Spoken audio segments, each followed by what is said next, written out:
Deep in the archives of Minas Tirith, dust motes danced in a single beam of light, settling on a forgotten scroll. A young scholar, her fingers tracing faded ink, uncovered a secret that would change everything. The scroll spoke of 30 legendary weapons, their final fates lost to time. This was more than a list of artifacts. It was a plea from the past, a call to restore honor to heroes whose stories had been erased. Her quest to find them would become a race against a rising shadow, challenging everything she knew about Middle-earth's history. By the end of this journey, you will know the untold fates of these legendary arms and the profound secret that binds them all together.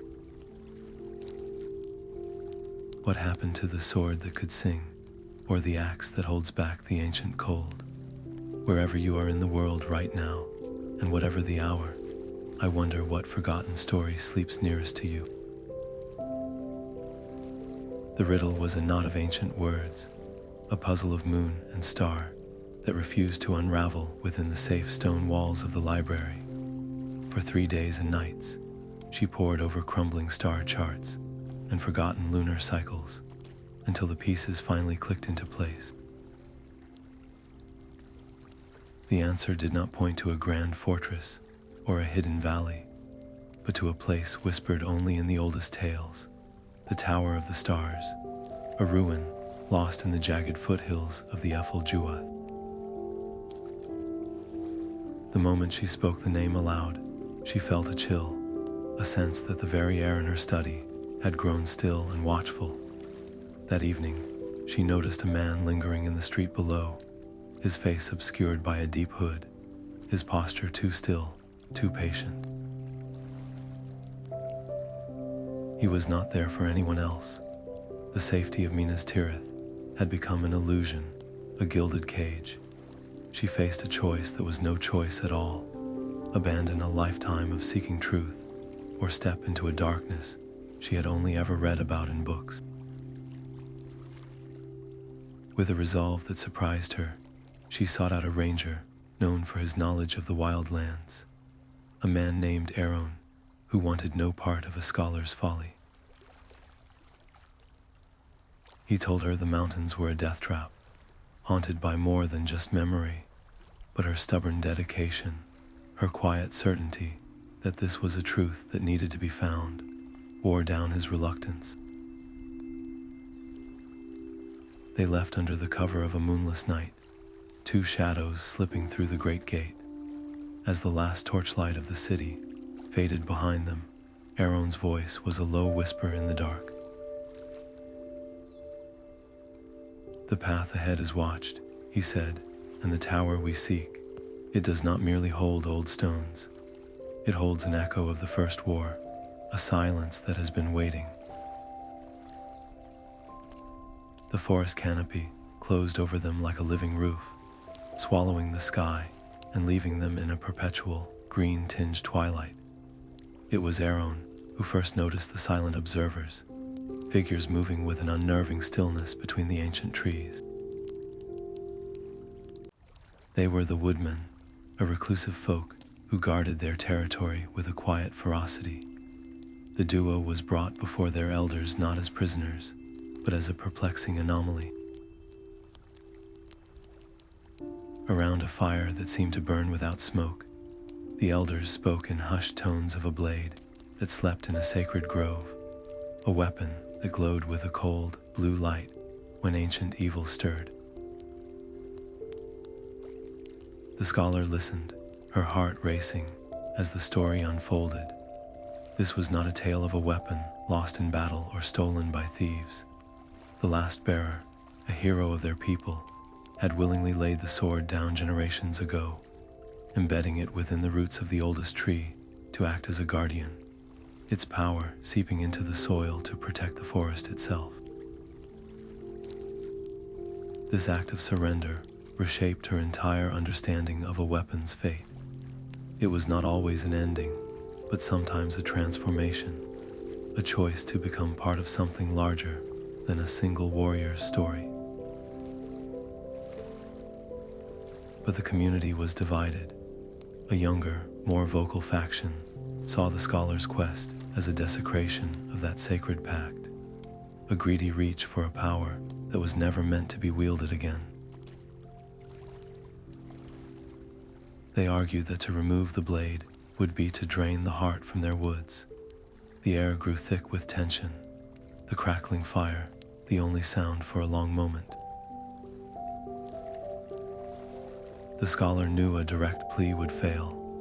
Instead, she made an offer. She would not take the physical blade, she promised, but she asked to see it, to record its story and the oral histories of the Woodmen in the same way she had uncovered the scroll in Minas Tirith.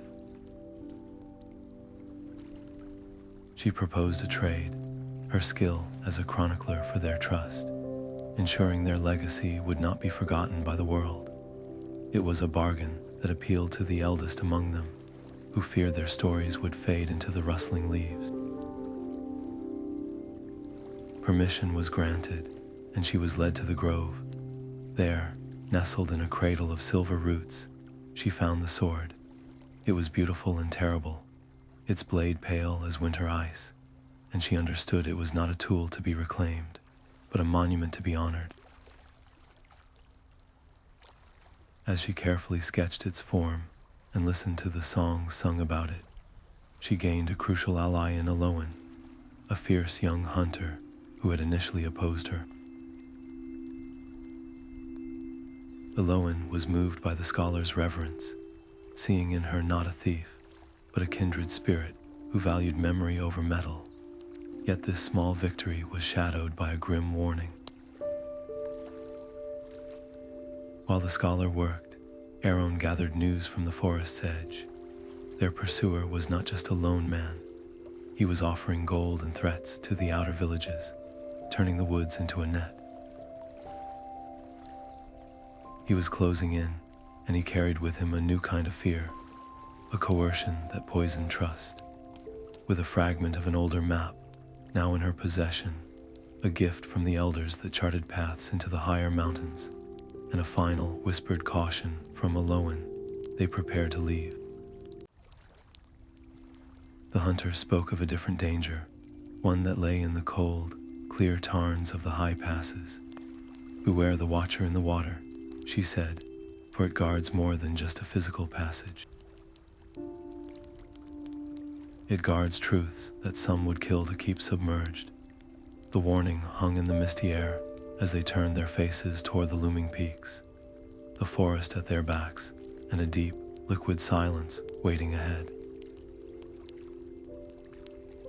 The silence of the sunken halls was not an absence of sound, but a presence, a heavy blanket of water and memory.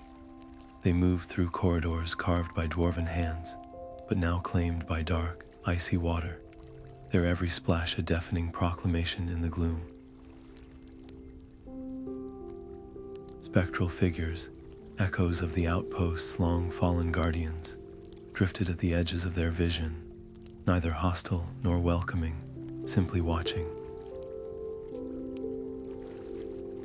Their goal was a forged chamber, said to hold the hammer of a lord who had sworn an oath of loyalty unto death.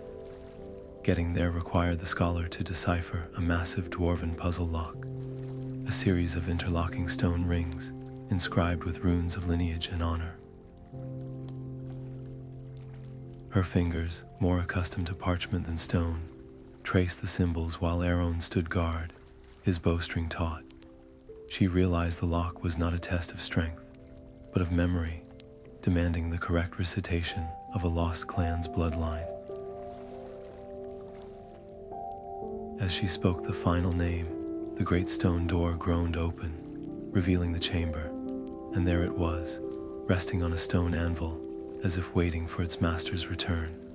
A hammer with a head of dark iron, runes of unbreakable loyalty glittering along its haft. But their triumph was short-lived. As they retreated, a section of water-logged ceiling gave way. Aeron shoved the scholar clear, taking the full force of falling stone on his leg. The crack of bone was sickeningly loud. Now he leaned heavily on her, his face pale with pain, their pace reduced to a desperate, limping shuffle. The scholar made a choice then. She slung the heavy dwarven hammer across her own back, its weight a brutal anchor. This was no longer an academic pursuit. It was a vow, physically felt with every straining step. Their enemies, drawn by the noise of the collapsing ceiling, were close. The sound of hunting horns, sharp and cruel, echoed down the flooded halls, a sure sign that their pursuers now knew exactly what they had recovered and where they were.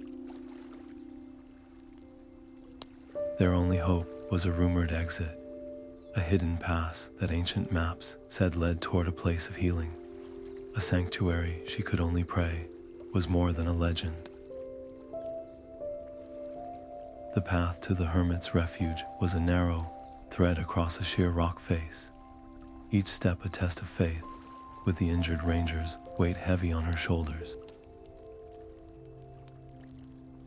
Inside the cave, the air was still and carried the faint, clean scent of Athelas.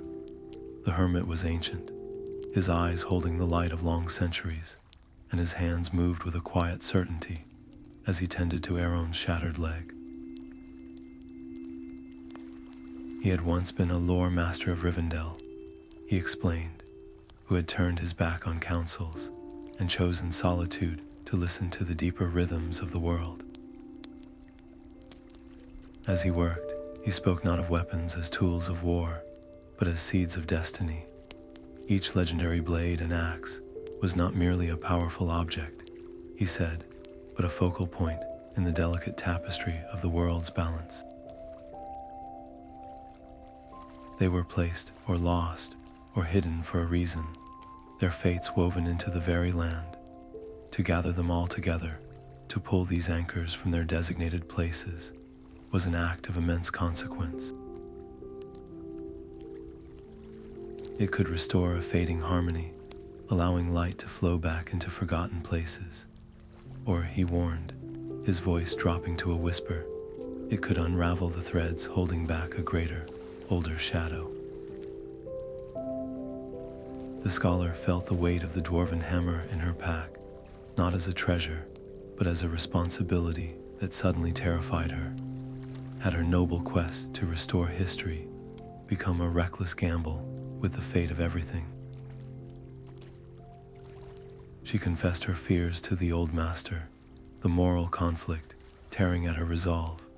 He did not tell her to abandon her path. Instead, he asked her a simple, piercing question.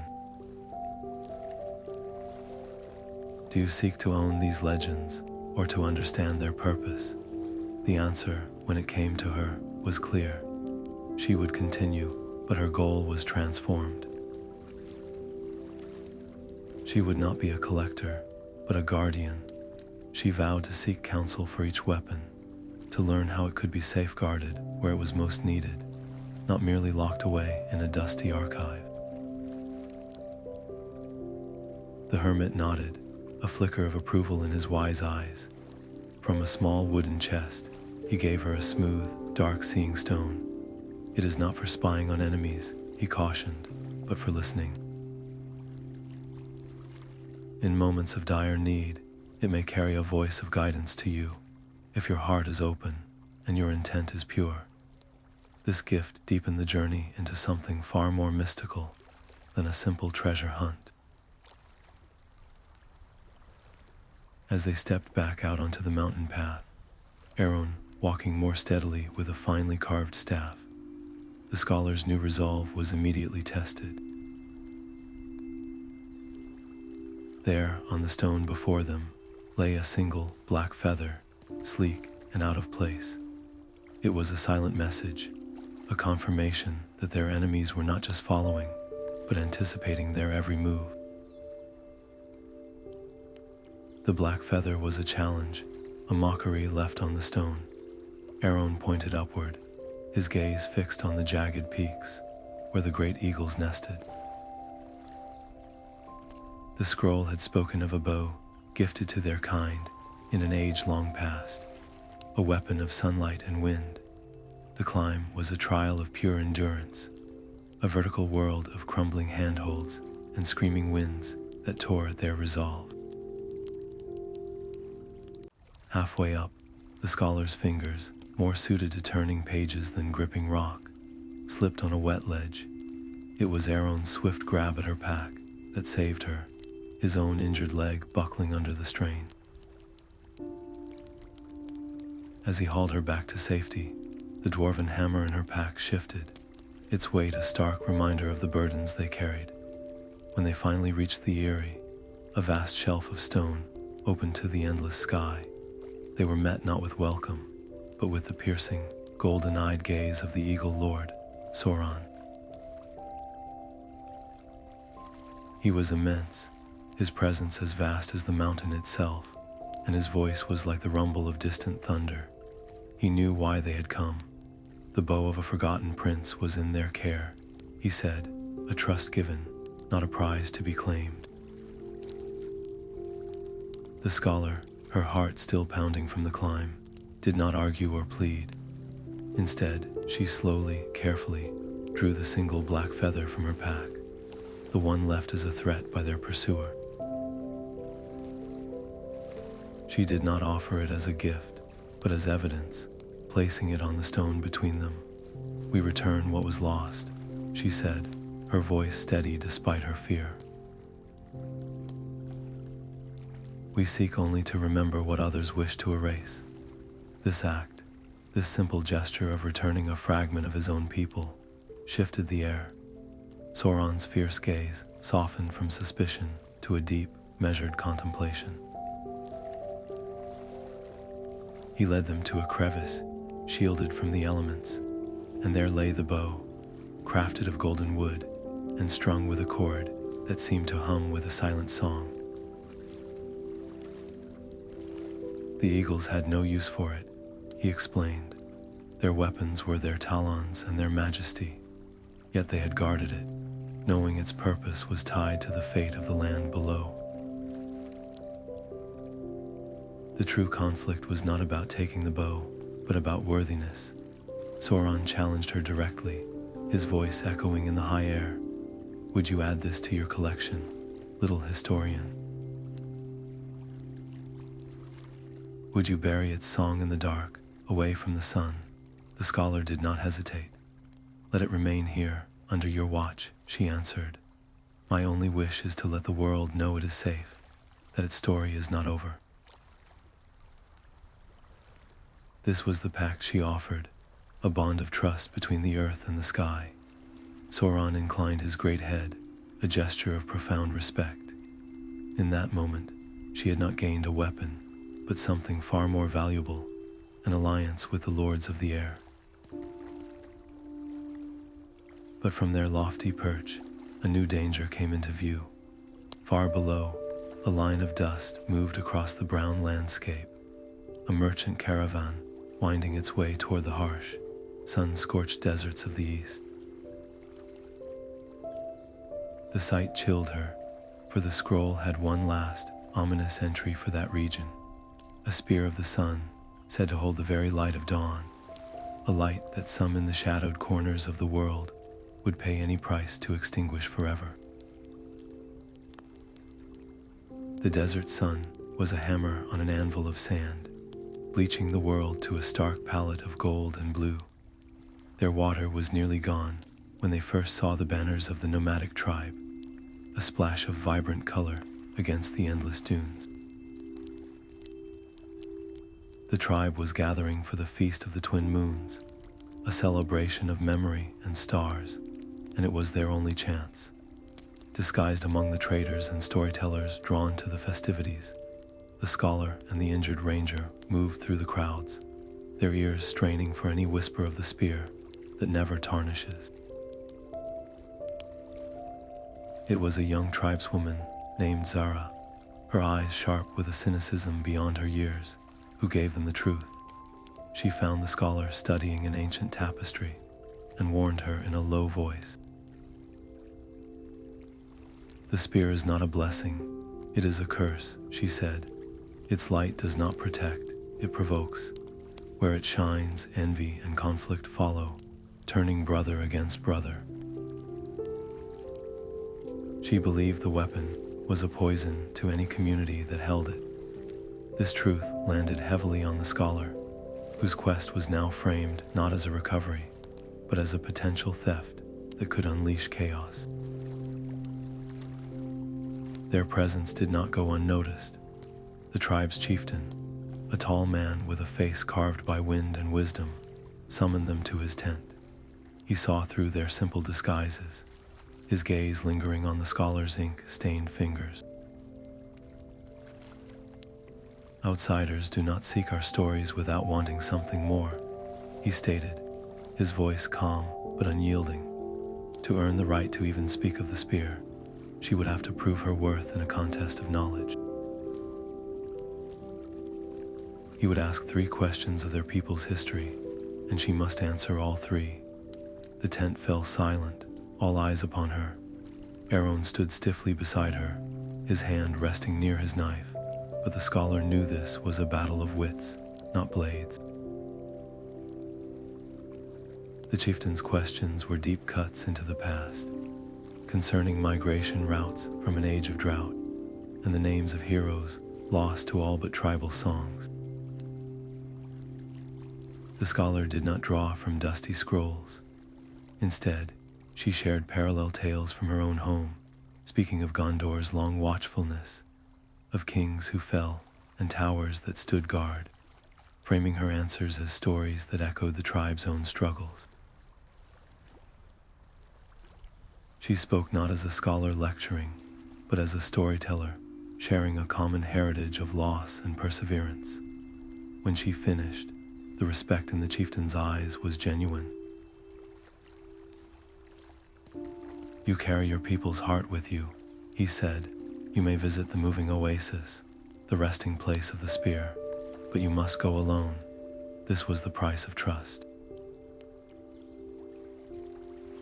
Leaving Aaron behind in the camp, a tense and unwilling guest, the scholar rode with a silent guide to the edge of a vast salt flat. There, in a phenomenon of light and rare water, lay the oasis, a mirage made real. As her guide retreated, the scholar stood alone before the shimmering veil of palms. The chieftain's final words returned to her. The spear was hidden not after a great battle, but to prevent one. It was a truce, a secret kept by all the chieftains to end a generations-old war over its possession. To remove it now would be to break that truce, to signal that one tribe sought dominance, igniting a conflict that would burn across the sands. The weight of the dwarven hammer on her back seemed to grow heavier, and she thought of the sword sleeping in the forest and the bow singing in the high air. Each weapon was a thread in a delicate tapestry, and pulling one loose could unravel the whole. Standing at the threshold of the oasis, the scholar felt the profound burden of her quest, wondering if in seeking to preserve these fates, she was destined to disturb a peace that had held for centuries. The air within the oasis was thick with the scent of blooming night flowers and wet earth, a stark contrast to the desolate salt flat just steps behind her. The silence was broken not by birds, but by a low, resonant hum that seemed to come from the trees themselves. As she moved deeper, the gnarled trunk of the oldest palm shifted, and a being of living wood and gentle light unfolded from its form. This was not a spirit of the desert, but an ant wife, the last guardian of this place. Her voice was the sound of rustling leaves and trickling water, a language older than the sands. She had not guarded the spear with force, but with story, weaving its true history into the very roots and sap of the oasis for countless years. She showed the scholar a vision, not of battles, but of a gathering. Long ago, the warring tribes had met here, under the spear's gentle, dawn-like light, and sworn an oath of peace. The weapon was never meant to be wielded. It was a covenant, its power sustaining the life of this sacred place. To remove it would be to break that covenant, and the oasis would crumble back into dust, taking the truce with it. The scholar stood at the precipice of her own desire. Here was the physical artifact, the spear of the sun, within her reach. She could take it, add its radiant presence to the hammer in her pack, and fulfill her quest to gather these legends. But she would be trading a living, breathing piece for a dead relic, preserving the object but destroying its purpose. Her choice was clear. She would not take it.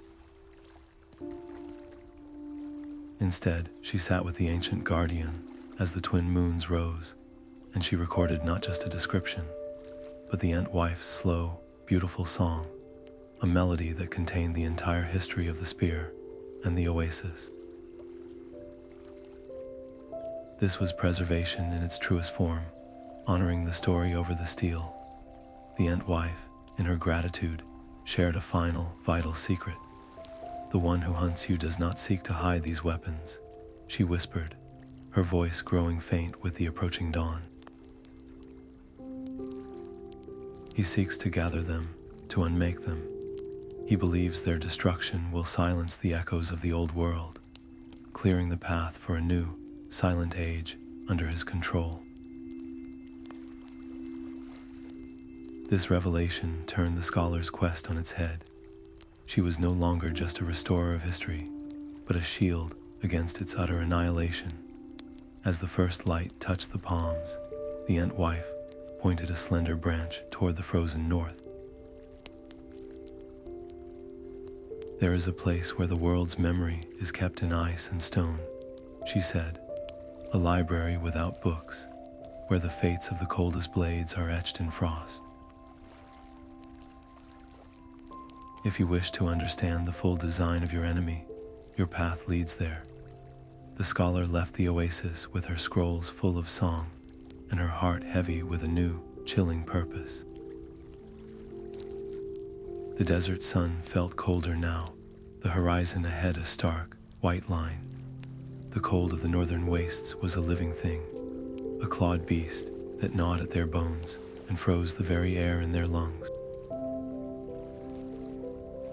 They found the entrance to the frozen library, hidden behind a curtain of glacial ice, a cavern system carved by hands both ancient and strange. Inside, the silence was profound, broken only by the groan of shifting ice and the soft fall of their footsteps. The library was not one of books, but of towering, crystalline tablets, their surfaces etched with runes that shimmered with a faint, internal light. It was maintained by the last of the snowmen, a reclusive people with eyes the color of a winter sky and skin like weathered stone. They emerged from the shadows, tall and imposing, their spears of sharpened ice pointing at the intruders' hearts. Their leader, a massive figure named Kale, accused them of being grave robbers, come to steal the last legacy of their people, the axes that had once held back the glaciers and the cold drakes of a forgotten age. The scholar did not reach for a weapon. She saw the fear and grief in their eyes, the terror of a people guarding a dying memory. Her gaze fell upon a great ice sculpture in the center of the cavern, a depiction of their founding hero, but it was cracked and damaged, its features blurred by time and shifting frost. She offered not a plea, but a trade of skills. "My hands cannot wield your axes," she said, "but they can restore this. Let me help you remember his face." Using the fine tools from her pack and a careful application of heat from a single candle, she worked for hours, her breath pluming in the frigid air as she slowly, painstakingly, clarified the hero's noble features. As the final line was etched, the sculpture seemed to glow from within, and the snowmen's hostility melted into a stunned, grateful silence. Trust earned, Kale led them to the oldest tablets. They told of a great axe, its blade forged from a fallen star, used not to kill a drake, but to seal the cavern where it slumbered. The weapon was a keystone, its power generating a field of eternal winter that kept the ancient evil locked in its icy prison. To remove the axe would be to shatter the seal, unleashing a creature of pure cold that would spread a new ice age across the northern world. The scholar understood the choice immediately. This was not a weapon to be collected. It was a vital component in a living defense system. She decided then that she would not retrieve the axe. Instead, she used her knowledge of ancient masonry and structural engineering, learned from studying the ruins of Minas Tirith, to help the snowmen reinforce the cavern's entrance. She showed them how to brace the ice with strategically placed stone, creating a secondary support so the axe's power would not be the only thing holding back the darkness. Her decision to aid rather than acquire forged a true bond. Grateful, Kale shared a vision his people had scried in the ice mirrors, a gathering darkness that sought not to wield the legendary weapons, but to systematically unmake their protective magic, to silence the ancient songs of power that anchored the world against the void.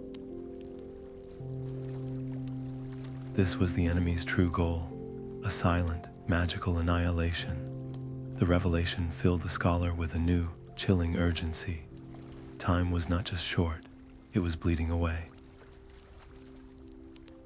With the snowmen's blessing and a new dread in their hearts, they turned south, guided by a final whisper from Kale, a rumor of a different kind of guardian, a sword that slept not in ice, but in earth, beneath the roots of the oldest tree in all of Middle-earth. The air in Fangorn was thick with the scent of damp earth and ancient bark, a silence so profound it felt like a held breath.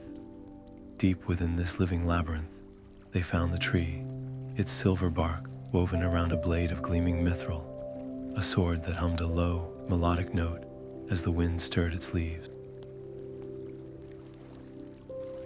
Before they could even approach, the ground itself seemed to shift, and Treebeard emerged from the gloom, a being of such immense age that his slow, rumbling voice was the sound of the forest itself.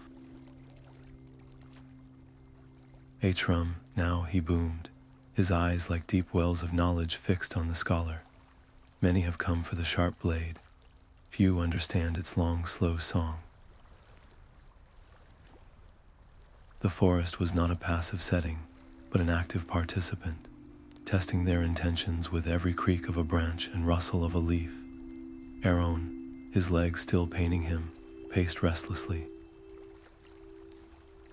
"We are hunted, and we sit listening to the wind," he muttered, his hand clenching and unclenching on his bow. But the scholar felt the truth of the place, a rhythm that could not be forced. She sat at the base of the great tree, closing her eyes and letting the slow, botanical melody wash over her. For 3 days, she did not move, listening as the song told of elves and ents walking together under younger stars, of a pact sealed not with a treaty, but with this gift. The sword was not a weapon to be reclaimed. It was the living symbol of that alliance, its music, a thread that kept the memory alive in the forest's heart. She finally turned to Aaron, her voice quiet but firm. "Some truths are not found in scrolls, but in silence," she said. "To rush this is to misunderstand everything we are doing." Grudgingly, he relented, and as they waited, a deeper understanding settled upon them. The sword, the hammer in the mountain, the spear in the desert, they were not merely objects. They were anchors, holding specific, vital memories firmly in the world, their power woven into the land's very substance. To pull one free was to unravel a part of that tapestry, weakening the historical fabric that gave Middle-earth its strength and identity. On the fourth day, Treebeard's great head inclined toward her, a gesture of approval. "You have listened," he rumbled. "That is a rare thing in these hasty times." His voice grew graver, a low thunder, but there is a shadow that moves against this truth. It collects not to remember, but to forget.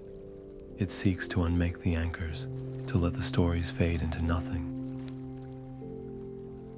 His words hung in the humid air, a terrifying confirmation of the snow men's vision.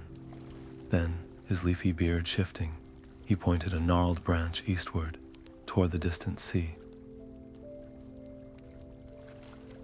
"Your path now leads to the salt and the spray," he intoned, "for the waves hold a legend of their own, a shield lost to the deep, whose fate is tied to the tides of hope itself."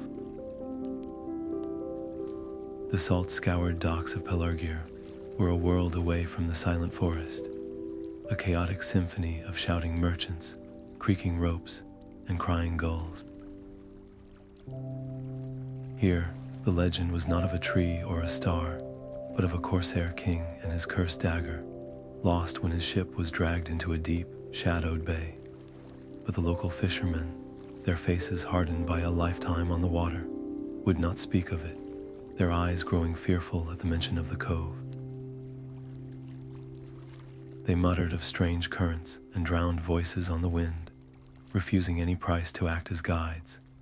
Left with no other choice, the scholar and a deeply reluctant Aeron secured a small, weathered fishing skiff themselves, its wood groaning in protest as they pushed off from the safe, familiar land.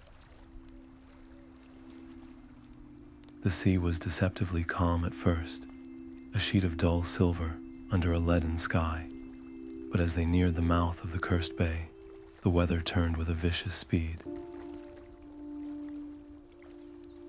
The wind howled, tearing at their clothes, and the waves rose into black, foam-capped walls that slammed into the little boat, threatening to shatter it to splinters. Aeron fought the tiller, his muscles straining, while the scholar, her heart hammering against her ribs, forced her mind to quiet the panic. She ignored the violent pitching of the deck and looked up, past the lashing rain, to where the first stars were pricking through the ragged clouds.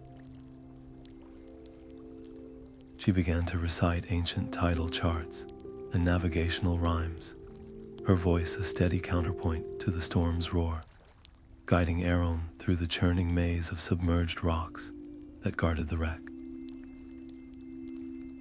When the dark, broken silhouette of the Corsair King's ship finally loomed out of the gloom, half swallowed by the waves, she knew what she had to do. Tying a rope around her waist, she met Aeron's alarmed gaze. "I have to see it," she shouted over the wind. "I have to know his regret."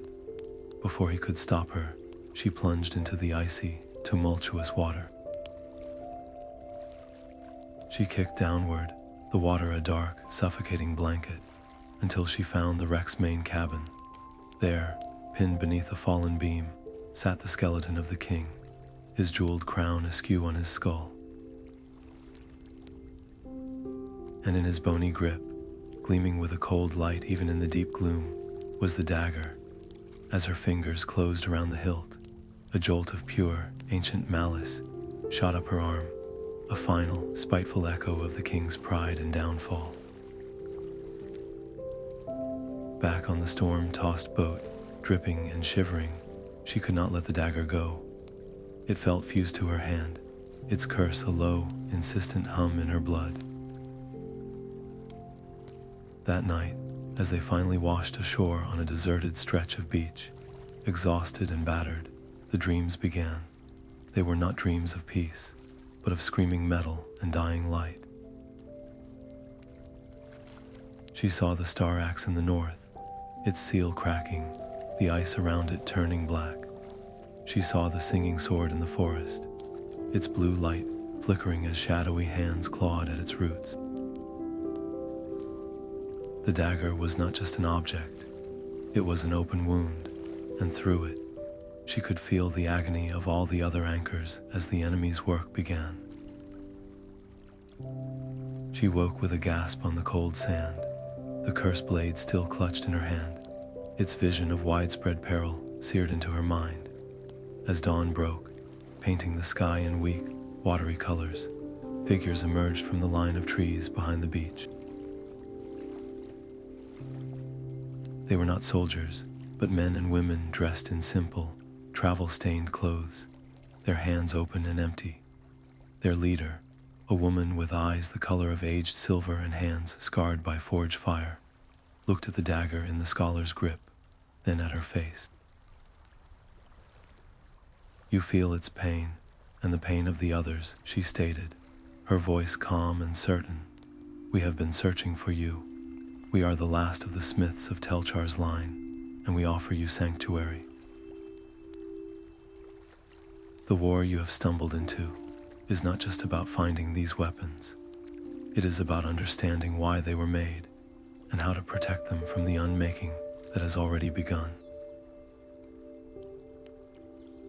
The hidden village was a secret carved into the heart of the mountain itself, its forges glowing not with fire, but with soft, captured starlight. The descendants of Telchar moved with a quiet purpose, their hands not just crafting metal, but tending to the memory of each artifact, as if it were a living child. The woman with the silver eyes, Ilara, led them to a great hall where the walls were covered not in tapestries, but in intricate metalwork that mapped the flow of magical energy across Middle-earth. Here, the scholar finally learned the name of their hunter, a man once revered among them called Malgar. He had been their finest theorist, but grief over a personal loss had twisted his brilliant mind. He came to believe that the scattered weapons were a testament to a failed, divided world. His new goal was not just to find them, but to use a forbidden ritual to fuse their essences into a single, overwhelming power. A dominant force, he believed, could impose a permanent, silent order upon all of existence. The revelation split the Smiths into two factions. One group, led by Ilara, saw the scholar's meticulous record as the only way to anticipate Malgar's moves and protect the anchors. The other, older faction feared the scholar herself, arguing that her scroll was now the most dangerous object in the world, a perfect guide for the very destruction they sought to prevent. They wanted to burn her work and force her to abandon the quest, trusting the old, passive secrecy to hold. The air in the hall grew thick with the heat of argument, the future of the entire quest hanging in the balance. The scholar stepped into the center of the conflict, the cursed dagger now safely locked away, but its chilling vision still fresh in her mind. She did not plead for her own mission. Instead, she made them an offer that reframed the entire conflict. "I will help you hunt him," she said, her voice clear and steady. "My scroll can be the bait in a trap, not just a treasure map. Let me use my knowledge of these places and their histories to predict where he will strike next. In return, you give me your trust and the full story of their making, so that when this is over, their true purpose is never forgotten again." It was a pact that turned her from a chronicler into an active participant in the war for memory itself. Ilara agreed, her decision silencing the opposition for now. With the alliance forged, the Smiths combined their ancient lore with the scholar's research, creating a detailed map of the magical currents Malgar would need to tap for his ritual. The map pointed to one place, a nexus of fading power where the boundaries between worlds were thin, the ruins of a fortress called Dol Guldur, a name thought to exist only in the darkest of legends. As they prepared to leave the safety of the starlit forges, a final, chilling piece of intelligence arrived. Malgar was no longer just searching randomly. He had agents in every corner of the land, and they were specifically seeking copies of the very same star charts and lunar cycles the scholar had used in Minas Tirith to solve the first riddle. He did not just want the weapons, he needed her scroll to find them all. Her life's work had become the key to the world's unmaking, and she was now both the hunter and the hunted, racing toward a confrontation in a place that thirsted for the light of memory. The air in Dol Guldur tasted of rust and forgotten prayers. They moved through its fractured halls like ghosts, the silence so heavy it felt like a physical weight. Deeper within, a sickly green light pulsed, casting long, dancing shadows that seemed to claw at the stone.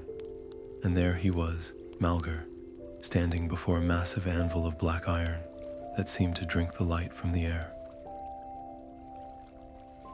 The weapons they had heard of in tales were arranged around him in a cruel circle. The singing sword from the forest, the star axe from the north, and others, each humming with a strained, dissonant energy that set their teeth on edge. The very stone around the ritual site was crumbling, not from age, but from a rapid, unnatural decay, the color leaching from the rock as if its very life was being drained away. This was not an awakening, it was a violation, a forcing of these ancient anchors to scream in a single, broken voice. Before they could retreat, a net of woven shadow fell from the ceiling, pinning Aaron to the ground.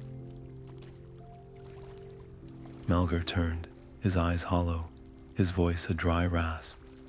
He did not even see them as enemies, merely as interruptions to a grand, necessary equation. He gave the scholar a terrible choice: watch her friend be consumed by the ritual's backlash, or step forward and surrender the scroll, the key to completing his collection. Her mind raced, her gaze darting from Aaron's struggling form to the corrupted anvil, the source of the discordant energy. She could not fight Malgar directly, but she remembered the weight in her pack, the Dwarven hammer, an object forged for loyalty and steadfastness. With a cry that was part defiance and part plea, she did not charge Malgar. Instead, she swung the hammer with all her strength against a precariously balanced pillar, supporting a section of the ceiling. The stone groaned, then shattered, sending a cascade of rubble crashing down onto the circle of weapons. The distraction was all Aaron needed to slice through the weakening net. As Malgar recoiled from the falling stone, the scholar brought the hammer down upon the dark anvil. The sound was not a clang, but a shriek, as if she had struck a living nerve. A wave of pure force threw them all backward, the green light flickering and dying. The ritual was broken. Malgar rose from the dust, his face a mask of cold fury. He gathered several of the disoriented weapons, his gaze promising a reckoning. "You have delayed the inevitable," he hissed, before melting into the deeper darkness of the fortress. The silence that followed was aching and thin. Among the debris, the scholar found a leather-bound ledger dropped in Malgar's haste. Its pages listed the legendary weapons, some marked as acquired, others still lost. Her finger traced down the list, her heart heavy, until it stopped on a final, haunting entry: a shield that does not defend, but reflects, a mirror to the stars whose light alone can heal a wound in the world. The mountain monastery was a place of stone and silence, perched so high that the clouds drifted like rivers through the valleys below. The monks who kept their vigil there were astronomers, their eyes turned not toward the earth, but to the infinite scroll of the night sky. They did not guard their treasure with blades, but with knowledge, reading the rise and fall of kingdoms in the slow dance of the constellations. The shield they protected was unlike any the scholar had yet encountered. It did not gleam with a warrior's polish. Its surface was a perfect, dark mirror, etched with silver lines that charted the heavens, a tool used for centuries to predict the turning of ages. The head monk, an ancient man with a voice as calm as the void between stars, studied her with a gaze that seemed to weigh her very soul. He revealed that the shield's current alignment was ominous, its reflection showing a great imbalance approaching, a tear in the tapestry of fate that threatened to unravel everything. He believed her arrival was not a coincidence, but a part of the prophecy itself, a variable in a celestial equation he had spent his life calculating. His conflict was profound. To give her the shield could be the key to mending the imbalance, or it could be the very action that tipped the scales into irrevocable chaos. He presented her with a choice that was also a test. She could not simply take the shield. She must prove her connection to these ancient anchors was guided by wisdom, not the greed that had corrupted Malgar. She would undergo a trial of stargazing, spending a single night in the open-air observatory in silent meditation, with nothing but the constellations for company. If her heart remained true to the purpose of preservation, she would understand the shield's true nature. Aaron watched, tense and skeptical, as the scholar agreed. The night was bitterly cold, the thin air sharp in her lungs. She sat on the stone floor, the brilliant, icy points of starlight reflected in her eyes. She did not think of the weapons as objects of power, but as the monks saw them, as fixed points in a vast, celestial story. She thought of the sword in the forest, a single steady star in a canopy of green, and the hammer in the mountain, an unyielding planet in its orbit. She felt not a desire to possess, but a profound responsibility to protect the story they all told together. As dawn tinged the horizon with pale gold, the head monk approached. He looked into her weary, peaceful face and simply nodded. "You see the pattern," he said. "You understand that to move one piece is to change the design of the whole." He then led them deep into the monastery, to a hidden chamber beneath the very foundations. There, resting on a simple stone pedestal, was the star shield. Its mirrored surface held the soft glow of the fading night, the constellations on its face seeming to shimmer with a light of their own. But as the scholar reached for it, the head monk laid a hand on her arm, his final warning a whisper in the gloom. "To take it from this place will set events in motion that cannot be stopped," he said. "The balance you seek to restore will first be broken." The choice was hers. With a deep breath, she lifted the shield. It was lighter than she expected, its surface cool against her skin. As they emerged from the underground chamber, the first rays of the sun struck the monastery's high peaks. The scholar glanced up at the sky, and for a fleeting moment, the stars above seemed to shudder and shift in their ancient courses. The head monk, watching from the doorway, spoke his final, cryptic guidance. "The next anchor lies where light and shadow were born, in the depths of the earth.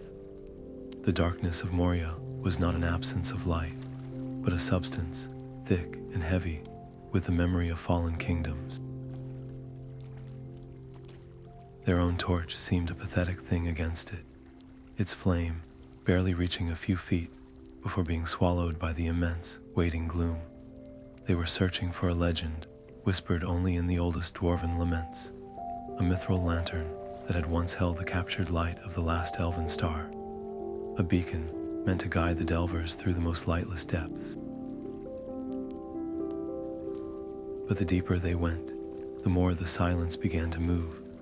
Furtive scrapes and the skitter of claws on stone echoed from the chasms around them, remnants of the Balrog's long shadow, creatures that fed not on flesh, but on the fear that now coiled in their own hearts. The ranger, Aeron, who had faced orc hordes and mountain storms without flinching, found his breath growing short, his knuckles white on his bow. The weight of the mountain, the sheer, suffocating press of stone above them, was awakening a dread he had buried since childhood, a terror of being trapped, of being sealed away from the sky forever. His steps became hesitant, his legendary sense of direction faltering in the oppressive maze. The scholar could feel his panic like a physical chill, a crack in the foundation of their partnership, just when they needed unity most. When a centuries-old bridge gave way beneath them, it was her quick grab at his cloak that kept him from a fatal plunge, the trust between them straining under the weight of his fear. In the terrifying silence that followed, huddled on a narrow ledge, she made a decision. She could not fight the shadows with a blade, but she had come for a light. Unwrapping the mithril lantern from its protective cloths, she willed its ancient magic to awaken. At first, it was only a soft glimmer, but then it bloomed, a pure, silver radiance that pushed the physical darkness back for a dozen paces in every direction. The creatures in the shadows shrieked, a sound of pure agony, recoiling from the star-born light. They were safe for a moment, but the light was a declaration, a brilliant signal in the endless night, and from the depths below, a new, coordinated stirring answered, a convergence of malevolent attention, now fixed solely on them. Their cautious exploration became a desperate, headlong flight. They found the lantern in a tomb, sealed by a fallen king, its light still faintly pulsing within the flawless mithril frame. But as they seized their prize, their escape route was cut off. The creatures had herded them, using their fear as a tool, and now they were cornered in a vast hall, the only exit blocked by a seething wall of shadow. There was no more running. The scholar looked from Aeron's pale, determined face to the approaching darkness, and she understood the final cost. She raised the lantern high, not in a gentle glow, but in a single, concentrated burst of all its stored power. A wave of blinding silver light erupted from it, scouring the hall clean of the shadowy forms, their piercing cries fading into nothing. The light faded, and the lantern in her hand grew dull, its metal cool to the touch. They had survived, but the starlight was gone, drained, leaving them in a deeper, more vulnerable darkness than before, with the mountain now aware of their presence. They ran, stumbling through the black, expecting an attack at every turn, until a pinprick of daylight appeared ahead. They burst out of the great gate and into the clean air of the Dimmeril Dale, gasping and shielding their eyes. And there, waiting for them, was a company of dwarves in polished mail, their axes gleaming in the sun. Their leader, a stout warrior with a braided beard shot through with iron gray, looked from their terrified faces to the dormant lantern in the scholar's grip. His eyes widened not with greed, but with a fierce, hopeful fire. "You carry a memory of our home in your hands," he said, his voice a low rumble. "The light of the star can be rekindled, but not here. You must come with us to the Forges of Erebor. The fire there, born of dragon's heat and mountain's heart, is the only flame in Middle-earth strong enough to wake it once more." The rhythmic clang of hammers in the reclaimed Hall of Moria was a defiant heartbeat against the mountain's ancient silence. Here, the Dwarven smiths worked with a reverence the scholar had never seen, their movements a precise dance around the dormant mithril lantern. They did not seek to overpower its delicate magic, but to coax it back to life, using bellows that breathed air infused with crushed diamond dust, and a forge fire stoked with coal from the heart of the mountain itself. The scholar worked alongside them, her hands blackened with soot, recording their ancient chants and the precise angles at which they struck the mithril. In return, she shared the stories she had gathered, speaking of the singing sword in the forest and the star axe holding back the ice. As she spoke of each weapon's purpose, the dwarves would nod, their eyes alight with understanding, and they would share a tale of their own, of a lost helm or a legendary axe, weaving her chronicle into the grand tapestry of their own history. This exchange was more than just a trade of lore. It was the forging of a pact.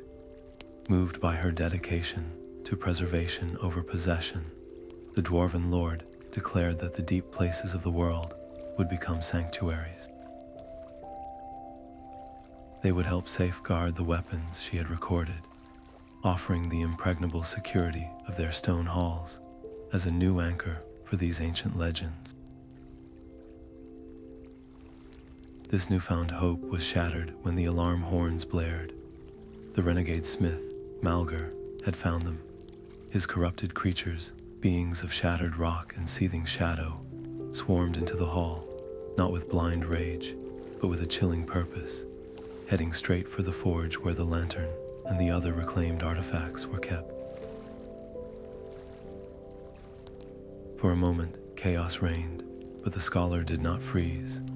Her mind, so used to connecting disparate pieces of history, now saw the battlefield as a terrible puzzle. She shouted directions to the Dwarven warriors, not as a commander of soldiers, but as a curator of power, pointing out where the lantern's newly kindled light, held high by a brave smith, would cause the shadowy forms to recoil in agony. She organized a rotating defense, using the light as a shield to protect the forge, while the dwarves' axes cut down any creature that dared to approach. She had grown from a seeker of truths into a strategist of light, her leadership born not from strength of arms, but from an intimate understanding of the very forces they fought. The attack was repelled, the hall secured, but their victory was hollow.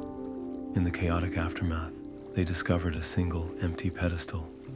Malgar, in the midst of the assault, had managed to steal one of the lesser weapons, a dagger of keen edge, but no great historical significance, that had been stored for study. This was not a setback, it was a message. He did not need to win the battle, he only needed to gather enough pieces for his ritual. His adaptability was terrifying, his persistence undimmed by their resistance. In the quiet that followed, the Dwarven Lord approached the scholar, his expression grim. He placed a small, rolled parchment in her hand. "This is a copy of a map we took from a dragon's hoard long ago," he said, his voice low. "It does not lead to gold or gems. It points to a hidden elven refuge, a place that was abandoned before the first stone of Khazad-dûm was laid. It is said that there, under the light of the earliest stars, the very first of the 30 weapons was forged. If you seek final answers, if you wish to understand the origin of the anchors you protect, your path leads there." The hidden valley lay veiled in mist, a secret cupped in the hands of ancient hills. Vines heavy with silver blossoms choked the crumbling arches of the first elven forge, and the air itself seemed to thrum with a faint, melodic memory. Here, the scholar felt the truth of her quest settle deep within her bones. She traced a finger over a soot-stained anvil, not of iron, but of white stone, and understood. These were not workshops for instruments of death.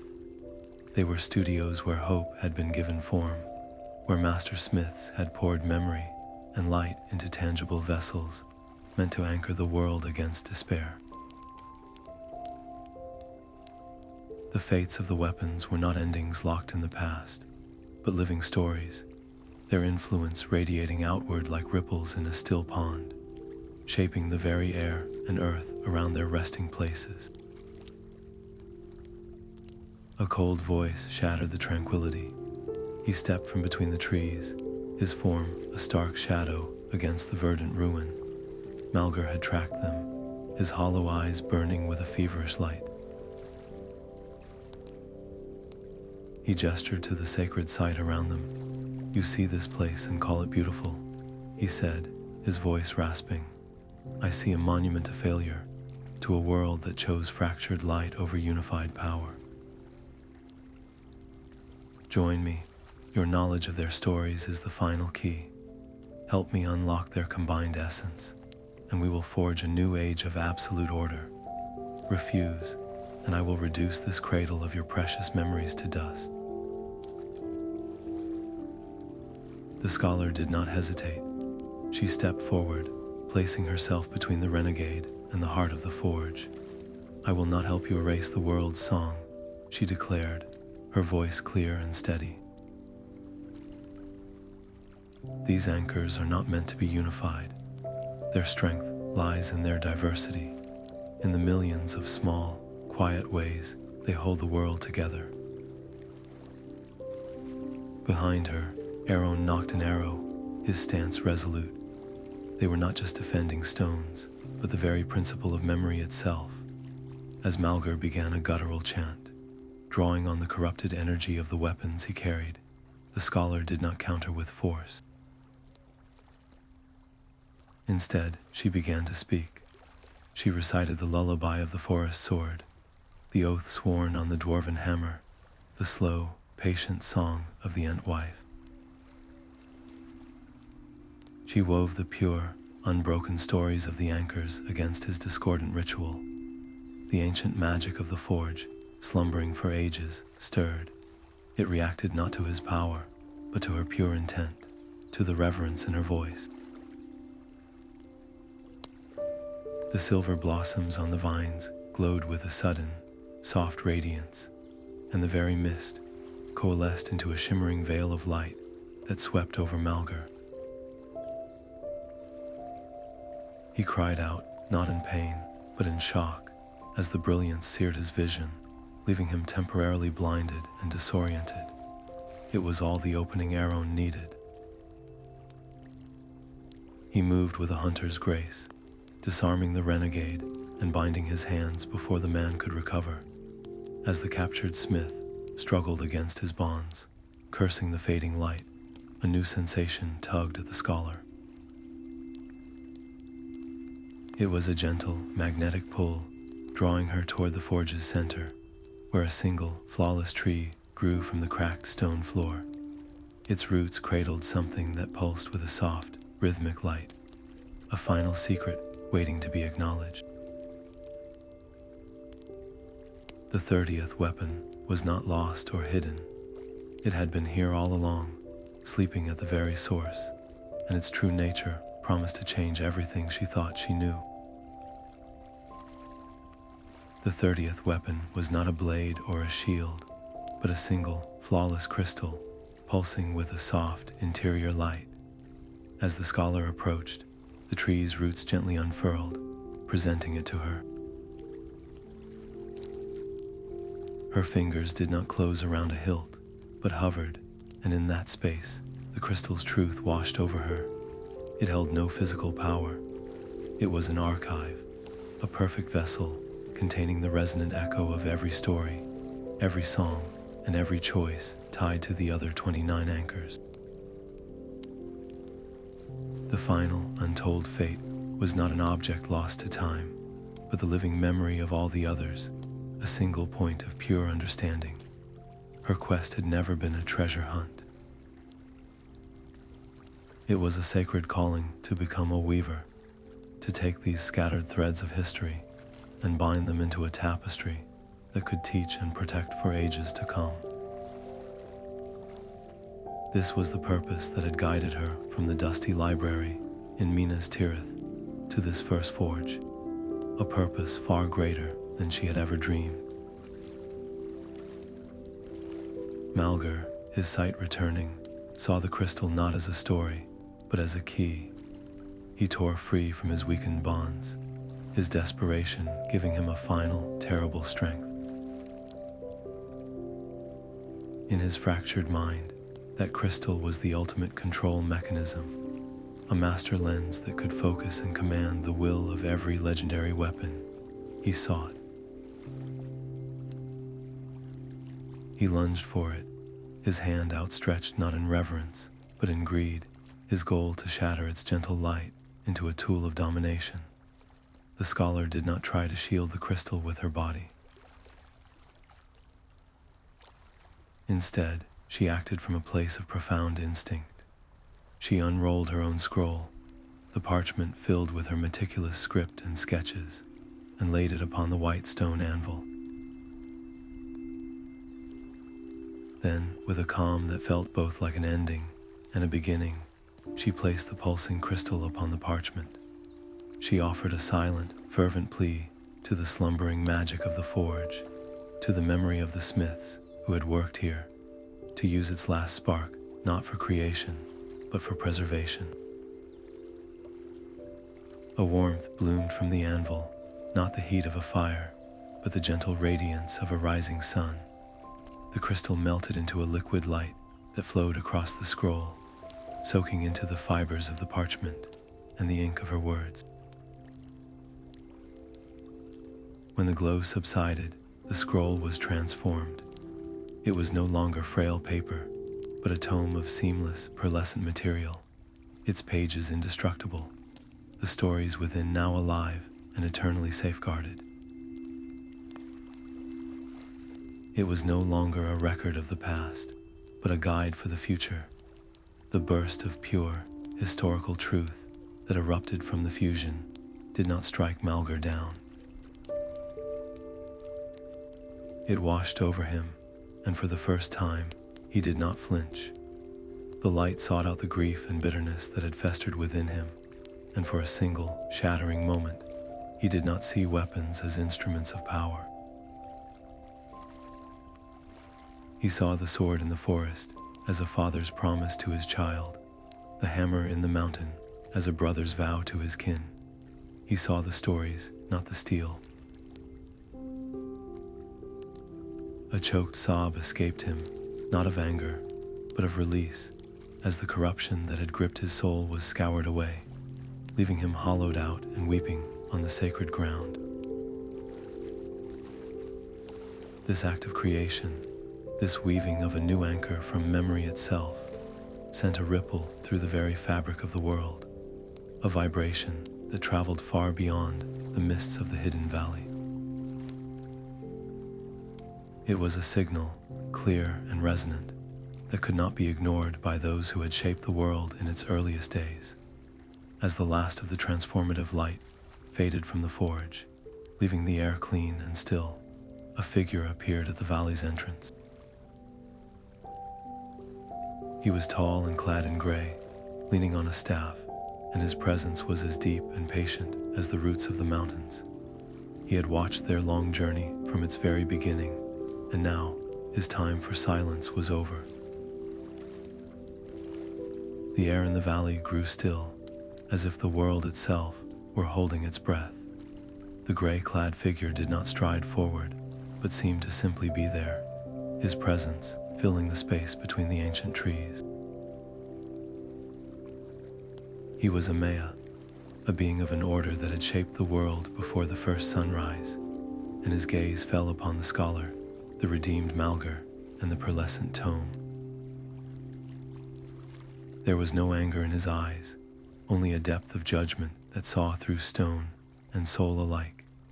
He had been sent by the Valor, the guardians of the world, to assess the consequences of her quest. to measure the ripples she had cast across the delicate balance of Middle-earth. The scholar felt the weight of every choice she had made, from the forest grove to the sunken halls, laid bare before that timeless gaze. She did not bow or flinch, but met his eyes, her heart laid open. She spoke not of the artifacts she had found, but of the stories she had learned to honor. She explained her decision to leave the singing sword embedded in its tree, her vow to let the star axe remain as a seal against the ice, and her choice to protect the desert spear's truce rather than claim its light. Each act, she affirmed, was made with respect for the weapon's true nature, as an anchor of memory, never as a treasure for personal gain. To prove the purity of her intent, she lifted the luminous tome, this new anchor woven from crystal and memory, and offered it to the Maya. If the Valor deemed it too dangerous to remain in the world of mortals, she was willing to surrender it, to let it pass into the undying lands for safekeeping. This final sacrifice, the yielding of her life's work, was the ultimate testament to her motives. The Maya considered her, then the tome, and a faint, almost sorrowful smile touched his lips. He did not take the book. Instead, he gently pushed it back into her hands. "Your journey was not a disruption, but a realignment," he said, his voice like the sound of deep water over stone. "By understanding the purpose of these anchors, you have reinforced their power. Your selflessness has woven a new thread of protection into the world's tapestry. This tome shall not be removed. It must remain, and you shall be its guardian. I charge you with this duty," he declared, his tone formal and immense. "You are the first keeper of the lost legacies. Your task is not to seek more weapons, but to safeguard their stories, to teach this respect for balance, and to ensure that the purpose of these anchors is never again forgotten." The weight of the title settled upon her, not as a burden, but as a truth she had always carried without knowing its name. With the Renegade's spirit quieted, and her own purpose now clear and eternal, a profound stillness filled her. The frantic energy of the hunt was gone, replaced by a deep, resonant calm. Her thoughts, for the first time in what felt like an age, turned not toward the next horizon, but backward, to the quiet library in Minas Tirith, to the dust motes dancing in a single beam of light, and the forgotten scroll that had started it all. The white city of Minas Tirith had not changed, but the woman who returned to its gates was a stranger to herself. The quiet scholar was gone, replaced by the keeper of the lost legacies, a title that felt both immense and perfectly right. She was greeted not with the polite indifference reserved for academics, but with a hushed, watchful reverence. Word of her journey and the judgment of the Maya had flown ahead of her on swift wings, and the people saw in her not a collector of curiosities, but a guardian who had preserved a vital, living piece of the world's soul. In the great hall, where she had once been an anonymous figure bent over scrolls, she now stood before the steward and his council, the luminous tome resting on a velvet cushion. Her request was simple, yet it would reshape the city's purpose. She asked to establish a new order, the Keepers, dedicated not to hoarding power, but to protecting and sharing the stories of the anchors. To no one's surprise, the first person to swear his oath was Aaron, the ranger who had journeyed from skeptic to protector, his loyalty now as steadfast as the dwarven hammer they had carried. He became the chief warden of this new fellowship, his knowledge of the wild lands an essential shield for the knowledge they would safeguard. Yet, not all voices in the council chamber were raised in support. A faction of practical-minded lords questioned the wisdom of it. By gathering these stories in one place, are we not painting a target on our walls? They argued. You have spent months evading a shadow that sought this very knowledge, and now you wish to build a beacon to announce its presence. This fear was a poison that could strangle the order before it drew its first breath. The scholar understood that trust could not be commanded. It had to be earned, not through force, but through understanding. She decided to hold an open court in the main square, a thing unheard of for matters of such deep lore. There, before merchants and soldiers, cooks and children, she did not speak in riddles or ancient tongues. She opened the tome and shared a single, selected story. She told them of the desert spear, not as a weapon of conquest, but as a covenant that had ended a generations-long war, its light sustaining a fragile oasis and a lasting peace. She explained that to know this story was to understand the true cost of conflict and the profound value of truce. This was not a history lesson, it was a shield for the heart. Her transparency was a light that dissolved the shadows of doubt. The people saw not a reckless academic, but a weaver of wisdom, and their support became a tide that the skeptical lords could not stand against. The Order of the Keepers received the steward's official recognition, its mission to protect the stories and to send out scribes and lore masters to chronicle other forgotten tales, ensuring the Anchor's legacies would endure as a guide for all future ages. As the first new recruits, bright-eyed and eager, arrived to take their vows, a messenger clad in the gray of the elven havens entered the hall. He bore no scroll, only a verbal missive for the keeper's ears alone. He reported that in the hidden valley, the crystal of the 30th weapon, the archive of all stories, had begun to glow with a soft, new rhythm, as if its heart were beating in time with a story still being written. The first test of the keepers came not from a dark fortress, but from a sun-baked field on the outskirts of Los Arnak. A farmer, his hands calloused from seasons of honest labor, had turned up something impossible with his plow. It was not a sword or an axe, but a simple, heavy plowshare, its iron glowing with a soft, warm light and humming a low, resonant note that made the very soil seem to sigh with contentment. This was a new kind of anchor, one the scrolls had never named, a tool of peace that had shaped the land through cultivation, not conquest. The keeper felt its song as a palpable force, a vibration of growth and community that had nurtured the valley for centuries.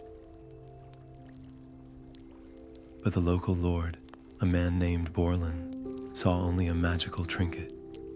He arrived with his guards, declaring the plowshare a treasure trove, a prize to be locked away in his dim hall to gather dust and impress his guests.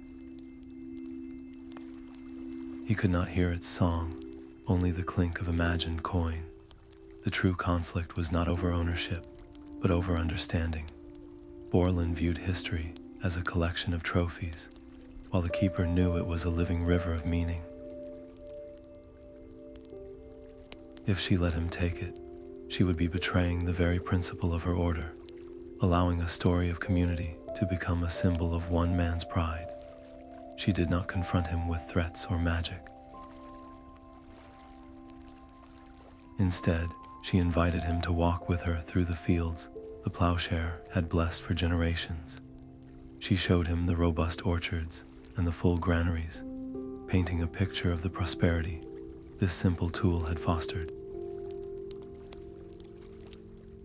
She then offered him a place in that story. The plowshare would not be hidden in his hall, she proposed, but displayed for all to see in a new museum she would found in the city, a house of memory where every artifact's true tale would be told. His name would be honored as its patron and protector, forever linked to its legacy of abundance.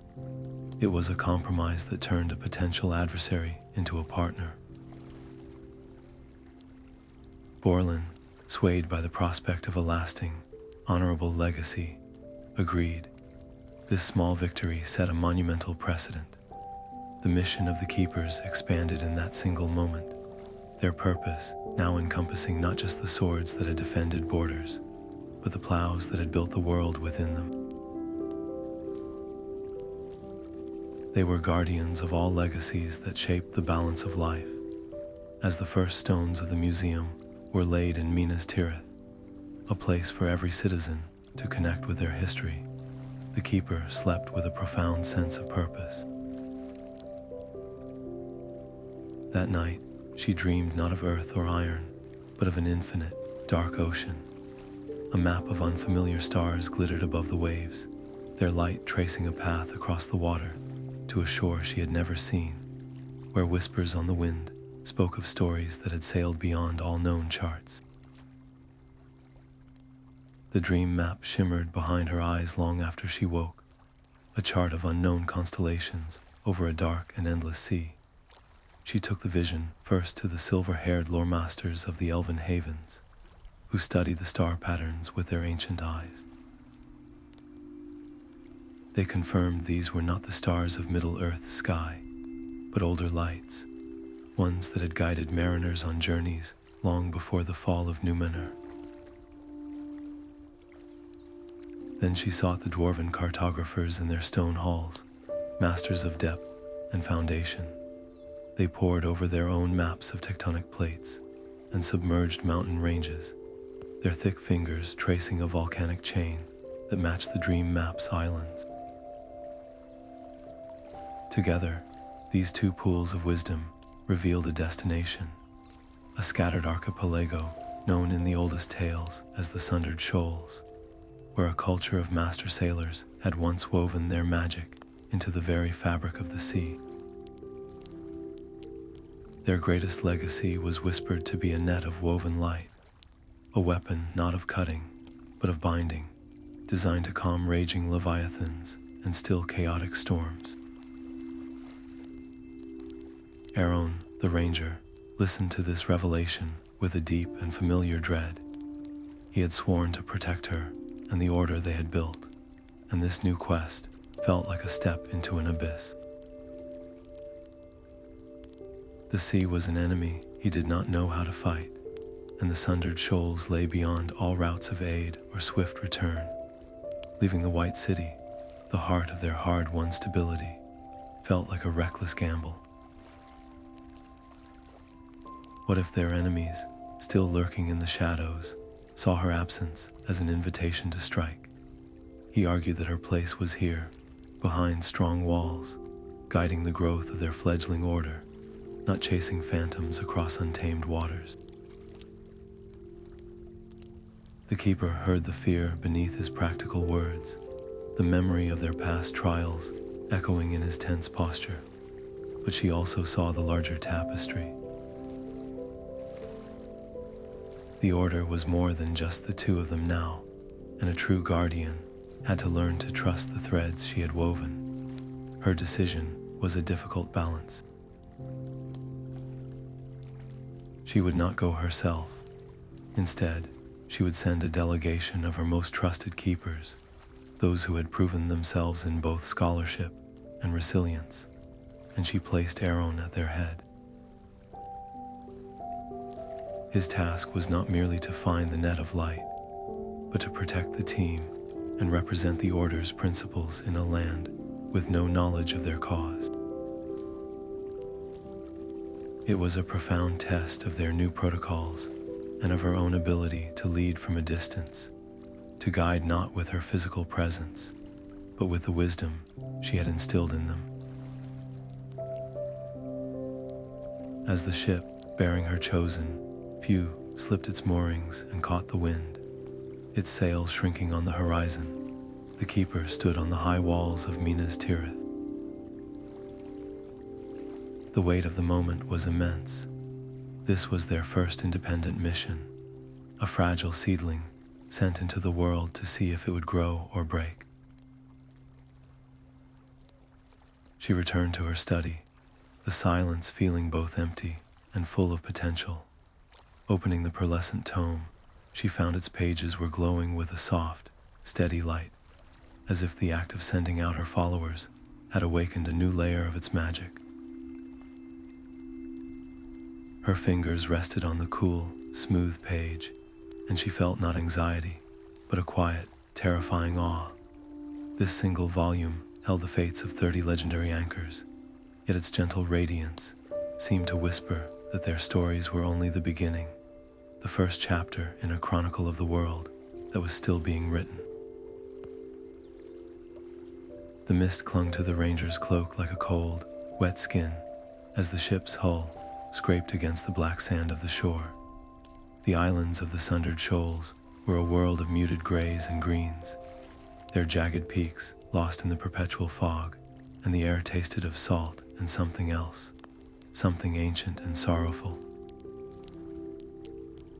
The descendants of the mariners who greeted them were a solemn people, their eyes holding the memory of long voyages and lost shores. They did not speak of the net of woven light as a weapon to be wielded, but as a sacred duty, a tool for mending. Their elder, a woman named Kaelin, with hands mapped by decades of knot work, led them to a cliffside overlooking a churning vortex in the sea. This was not a natural whirlpool, but a scar, a tear in the fabric of reality, left from a battle of powers in the First Age. The net was cast across it, not to catch fish, but to stitch the world back together, its strands of captured moonlight humming with a gentle, persistent energy that held the chaos at bay. The ritual to maintain it was a complex dance of song and precise movement, a collaboration passed down from a time when elves and men worked as one to heal a wounded world. But this unity was fracturing. A younger faction, led by a fierce sailor named Torval, saw the net's immense power as a wasted opportunity. Why merely mend a single tier, he argued, when they could use the net to command the seas themselves, to still any storm that threatened their shores and project their strength across the waves. He believed their ancestors' ways were those of passive victims, and that true security lay in domination. The island was quietly tearing itself in two, a schism that threatened to snap the net's delicate strands. Aaron, the ranger, saw the conflict not as a foreign problem, but as a familiar echo. He remembered the divided woodmen in the forest and the warring tribes of the desert. He asked Kaelin to gather both factions for a council on the shore, beneath the looming, silent net. When the islanders stood facing each other, their distrust as palpable as the sea spray, Aaron did not lecture them. He opened the small, traveling copy of the Perlessent tome he carried and began to speak.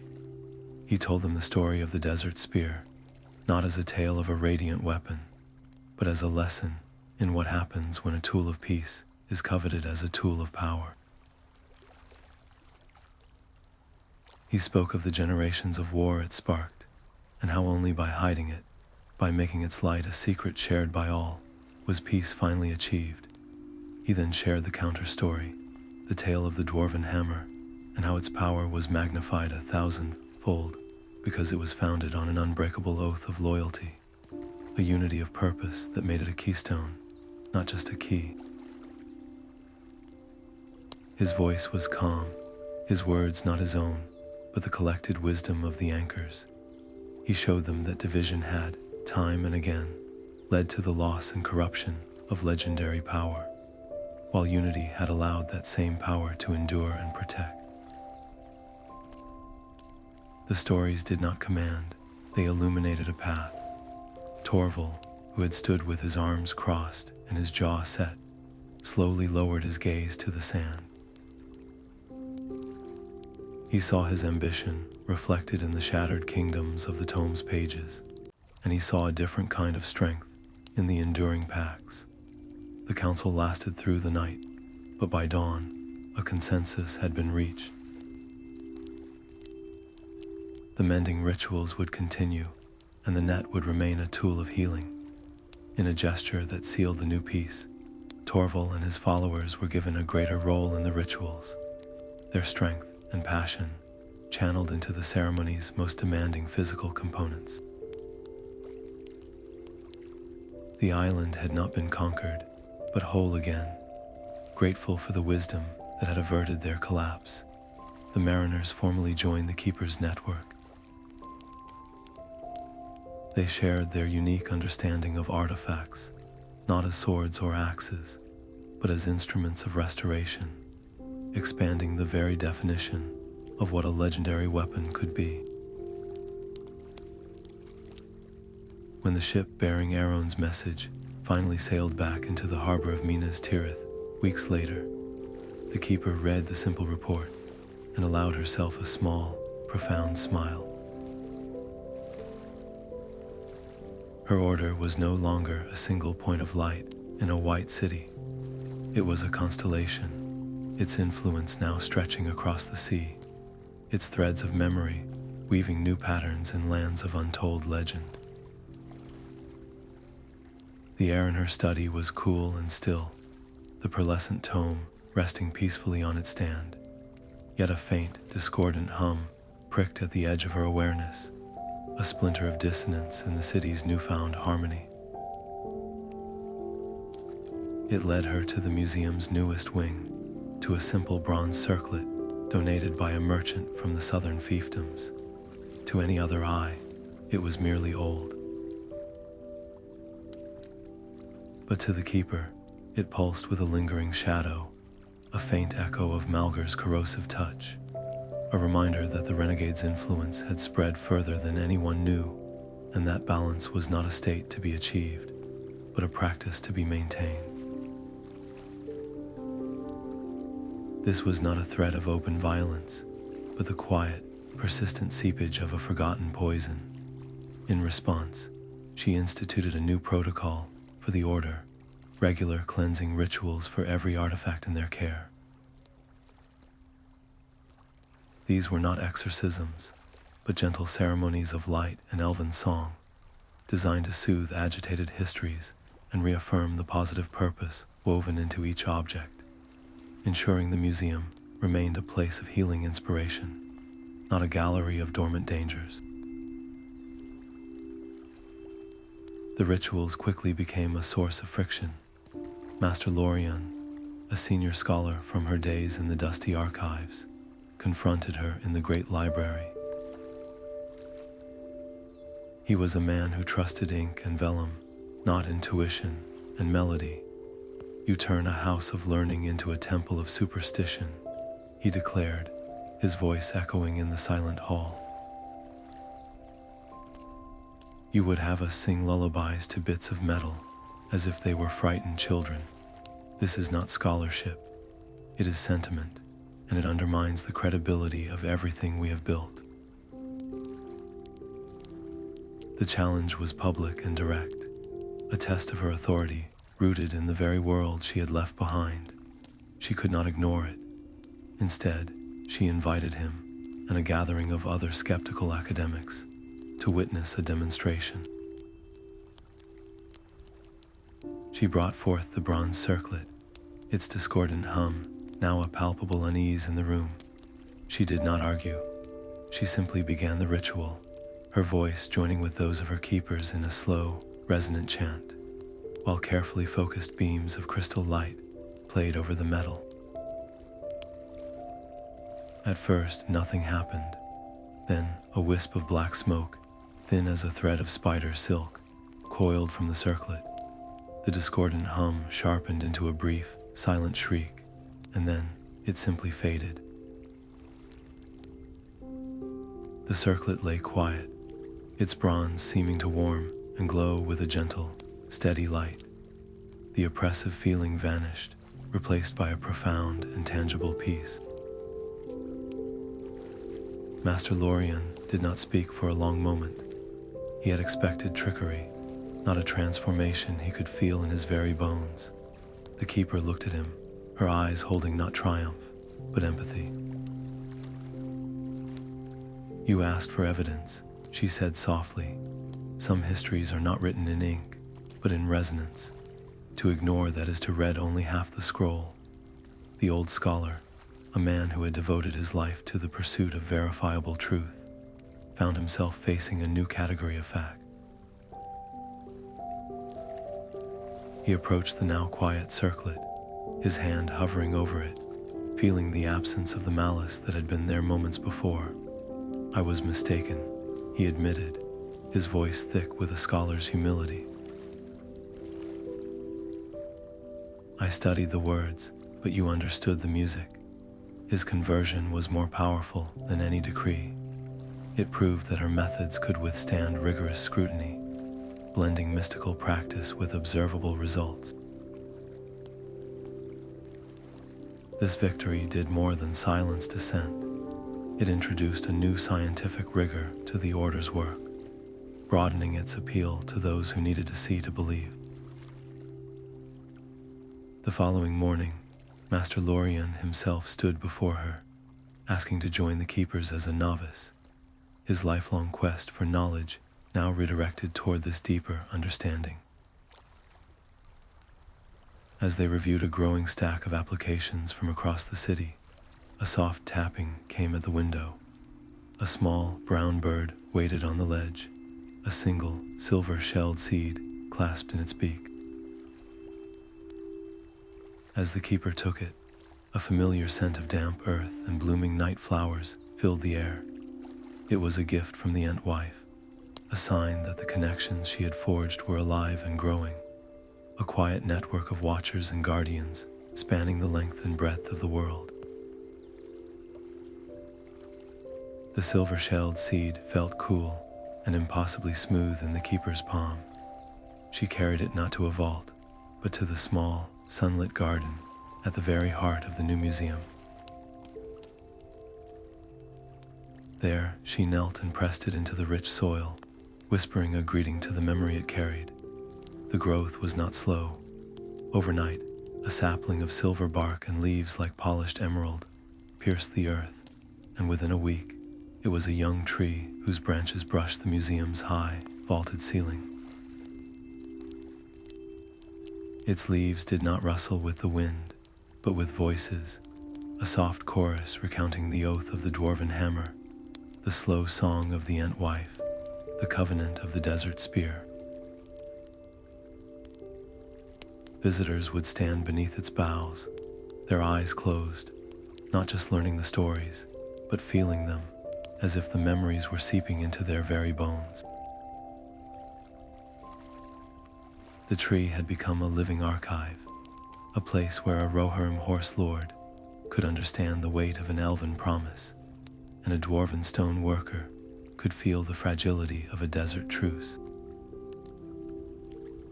It fostered a unity no scroll could ever achieve, but this vibrant life came with a cost.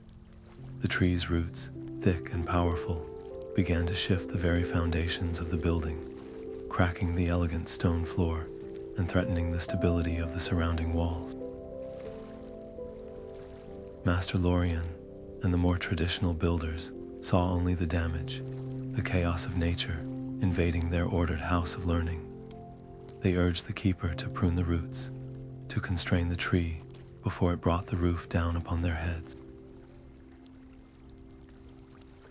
The keeper saw a different truth. To fight the tree's growth was to fight the very essence of the stories it told, stories of wild forests and deep mountains that refused to be tamed.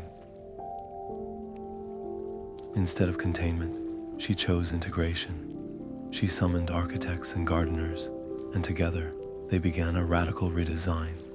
Walls were carefully taken down, and the roof was open to the sky, creating a vast open-air courtyard where the tree was no longer an exhibit, but the central pillar of the space. They built walkways that wound through its branches and reading nooks nestled between its roots. the new architecture flowing around the tree in a design that echoed the harmony of elven havens. The museum was no longer a building that housed history. It was a living sanctuary that grew alongside it. This decision did more than solve a structural problem. It set a new precedent. The blended design became a model for every new keeper's hall established across the lands, a physical manifestation of their core belief that preservation must work with the natural world, not against it. And as the tree settled into its new space, a miraculous side effect was discovered. The land for miles around seemed to grow more fertile, more resilient, as if the tree's deep roots were weaving a net of vitality that strengthened the soil itself against blight and decay. On the morning, the tree produced its first flowers, blossoms of pure white that smelled of starlight and ancient parchment. The keeper stood in the center of the courtyard, breathing in the profound peace. Then a familiar warmth pulsed against her side. She looked down. Through the fabric of her robe, the pearlescent tome was glowing with a soft, urgent light, and the crystal embedded within its cover beat in a quick, new rhythm. The living archive had blossomed, and somewhere in the wide world, another forgotten story was stirring, waiting for its thread to be woven into the tapestry. The pearlescent tome grew warm against her hands, and the crystal embedded in its cover flared to life. A map of shimmering light bloomed in the air above the book, a detailed landscape of Middle-earth, rendered in hues of gold and blue. All other light in the study seemed to dim before this radiant projection. The map zoomed inward, focusing on a single, brooding peak in a southern mountain range, a dormant volcano marked with a pulsing, angry red light. A name whispered into her mind, the Hammer of Thrain, a legendary artifact forged not for war, but for earth shaping. The vision was not a history lesson, it was a warning. The hammer was not merely sleeping, it was a keystone, its power actively suppressing the volcanic fires beneath the mountain. Its fate was not a story from the past, but a vital, ongoing process of stewardship, and that process was failing. If the hammer were disturbed, or its power faded, the mountain would awaken, burying the fertile valleys below in ash and fire. The true purpose of many anchors was not passive memory, but active guardianship, a truth that reshaped the entire responsibility of her order. The volcano, however, lay in the blood-soaked pass of Dunbard, a narrow strip of land bitterly contested for generations by the kingdoms of Arnar and Gondor. Each saw the territory as a vital buffer and a matter of national pride. The moment the keeper sent word of the hammer's location, the fragile peace shattered into accusations and threats. The lords of Arnar were certain Gondor would seize the hammer to claim the land, while the stewards of Gondor were convinced Arnar would use it as a weapon of geological extortion. Neither trusted the other with such power, and both were ready to march to war over a tool meant to save them all. The keeper saw the deadlock for what it was, a failure of imagination. To send her own keepers would be seen as an invasion by both sides. To favor one kingdom would ignite the very conflict she sought to prevent. Her solution was as radical as it was simple. She would not take the hammer for the order. Instead, she proposed a joint custodianship. Both kingdoms would send their most promising young scholars and warriors to her, not as prisoners or hostages, but as apprentices. They would be trained together as keepers, learning the hammer's history and the precise rituals required to maintain its earth-shaping magic. They would become the guardians of the pass, their loyalty sworn not to a crown, but to the land itself. The negotiations were tense, a delicate dance of diplomacy, where every word was weighed for hidden meaning. She spoke not of ownership, but of shared responsibility. She framed the hammer not as a prize, but as a common burden, a duty that both nations owed to their people and to the world. Slowly, grudgingly, the lords agreed. The first joint expedition to the volcano was a quiet affair, the young apprentices from Arnar and Gondor eyeing each other with a mix of suspicion and curiosity. But as they stood together before the ancient forge where the hammer rested, feeling its deep, resonant power thrumming through the stone, a new understanding dawned. They were not enemies, but partners in a task far greater than any border dispute. The successful retrieval and ongoing maintenance of the hammer did more than prevent a catastrophic eruption. It prevented a war. It proved that the Order's mission could be one of proactive intervention, of stepping into points of conflict, not to take sides, but to weave a new thread of cooperation into the world's fraying tapestry. The keeper watched as the new apprentices, now sworn in as full keepers, prepared to return to the pass as its permanent guardians. The crystal in the tome dimmed, its urgent message delivered, its light softening to a resting glow. The immediate crisis was averted, but the work was just beginning. She turned to a fresh, blank page in the great book, her quill poised. The story of the Hammer of Thrain was now more than a legend. It was a precedent, a blueprint for future action that she needed to write down for all the generations of keepers who would follow. The ink was a river of memory flowing from her quill. For weeks, the keeper sat in the museum's open-air courtyard, the silver trees, whispering leaves her only companion, as she began to draft the guide. It was not a dry manual of rules, but a living chronicle of her journey, a weaving together of all she had learned. She detailed the practicalities, how to read the subtle hum of an artifact's energy, or decipher the environmental clues that revealed its true purpose as an anchor. Yet the deeper she wrote, the more she wrestled with the parts of her quest that defied simple instruction. How could she teach the moment she chose to trust the ranger Aeron in the darkness of Moria, or the gut decision to shatter the dark anvil in Dol Guldur? These were not steps in a process, but leaps of faith born from connection and intuition. She realized that the heart of preservation was not a science, but a relationship.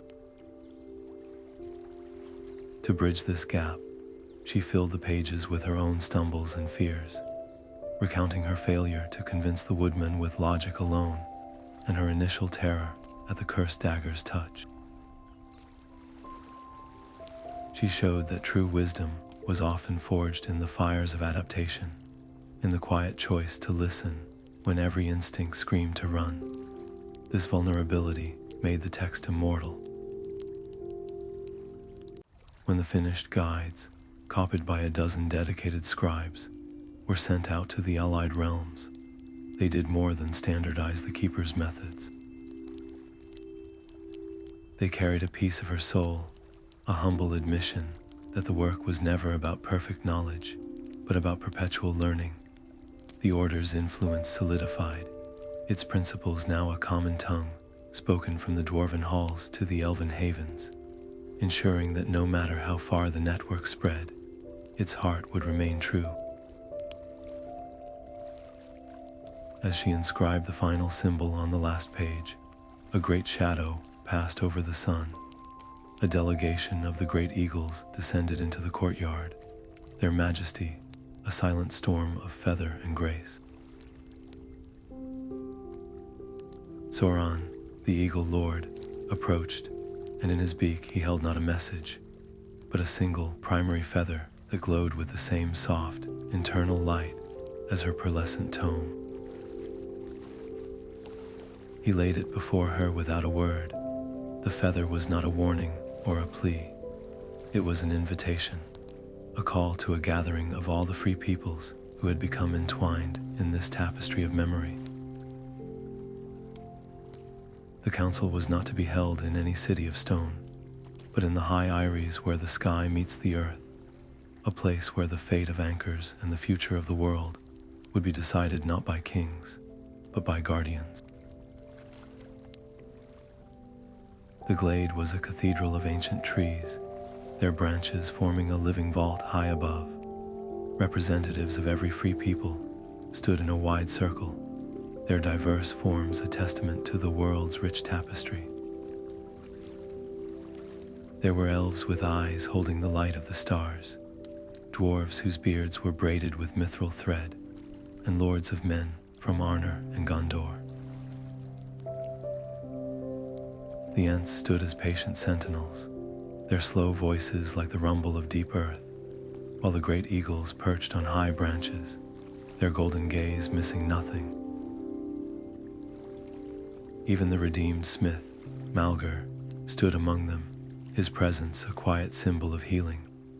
They had all come to answer the call, to formalize the alliance born from the Keeper's long and perilous quest. The air hummed with 1,000 years of history, and the weight of the moment was immense. This was the Council of Allies, and its purpose was to forge a new future. The initial proposal was simple: to establish a formal Compact of the Legacies, a treaty recognizing the Keepers as the official guardians of Middle-earth's most pivotal histories and artifacts. Yet, old habits of thought are not easily discarded. The Dwarven Lord, Thrain Stonehand, immediately questioned the security of the deep forges, arguing that no scroll or song could match the protection of solid stone and loyal axes. A lord from Gondor countered, suggesting that the White City, as the seat of the Order, should naturally hold primary authority over the distribution of resources and knowledge. For a tense hour, the glade echoed with the very same fears of ownership and control that had threatened to shatter the quest from its beginning. The Keeper listened, her heart a steady drum against the rising discord. She saw the fragile bonds she had woven being tested, not by malice, but by the deep-seated instincts of generations. She knew that a structure imposed from above would crack under its own weight. When she finally rose to speak, her voice was calm, carrying the quiet authority of one who had walked through fire and shadow. She did not argue for her own authority. Instead, she proposed a radical structure of shared stewardship. Leadership of the council would not be permanent, but would rotate among the races with each changing season. A shared resource pool, contributed to by all, would fund the Keeper's work, ensuring that no single kingdom could claim dominance by wealth, and the final, crucial vote on any major action would require a consensus, not a simple majority, forcing compromise and true listening. It was a system designed to weave their strengths together, creating a fabric stronger than any single thread. The debate that followed was fierce, but ultimately transformative. Thrain Stonehand, after hearing the elven loremaster speak of the delicate songs that sustained the forest anchors, grudgingly admitted that some truths required more than a strong door. The Gondorian lord, reminded of the Desert Spear's truce, saw the wisdom in shared responsibility over centralized command. One by one, the representatives agreed, their assent a quiet symphony of reluctant hope. As the last representative pressed their seal into the wax of the compact, a profound silence fell over the glade. It was not an empty silence, but a full one, heavy with the promise of a new age. The Compact of the Legacies was now more than words on parchment. It was a living vow, a united front against any shadow that would seek to unravel the world's memory. The Keeper watched as the allies began to disperse, elves melting into the trees, dwarves marching toward the mountains, and eagles taking to the sky. The gathering twilight painted the glade in hues of violet and gold, and for the first time since she had touched that forgotten scroll in Minas Tirith, she felt a deep and unshakable peace. Her work had laid a foundation that would endure for ages to come, a network of light and memory woven into the very heart of the world. The night of the star alignment arrived, and the silver tree in the courtyard shone with a light not its own. The Keeper stood before it, the Perlessent tome open in her hands, and felt the resonance of every anchor she had ever chronicled. It was not a roar, but a symphony, the hum of the Dwarven hammer blending with the song of the forest sword, the silent vow of the desert spear harmonizing with the binding net of the sea. The crystal in the tome's cover blazed, and she understood her final role. She was not a terminus, but a conduit. Raising the book high, she did not command the energy. She simply let it flow through her, a vessel for a light that had been waiting centuries for this moment. A pillar of pure, white radiance erupted from the tree, piercing the heavens. It did not blind, but illuminated, washing over the land in a gentle, healing wave. In the deserts, the oasis bloomed with unprecedented color. In the northern wastes, the glacial seal over the sleeping drake thickened with new, clear ice. In the hearts of those who had known only conflict, a quiet understanding blossomed, a sudden, clear memory of a shared history that transcended borders and bloodlines. The light was not a spell, but a reminder, a restoration of a truth that had been obscured by time and fear. As the radiance faded, the Keeper looked at the tome in her hands. It was no longer glowing, its work complete. The stories were no longer just preserved, they were alive, woven back into the very substance of the world. Her destiny was fulfilled. She had not collected the legends, she had reawakened their purpose, becoming the weaver whose thread had bound them all back into the grand, enduring tapestry of Middle-earth. The seasons turned, each one marked by the quiet departure of a new group of keepers from the courtyard of the Silver Tree. They carried with them not heavy weapons, but the weight of stories, their minds and hearts filled with the wisdom of the Perlessent tome. The Keeper watched them go, her own steps no longer swift upon the open road, but her spirit a steady flame in the heart of the White City.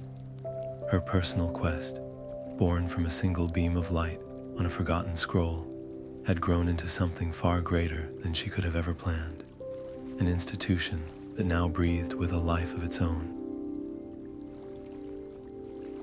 The fates of those 30 legendary weapons were no longer untold mysteries locked in her memory, but living lessons entrusted to hundreds of capable hands.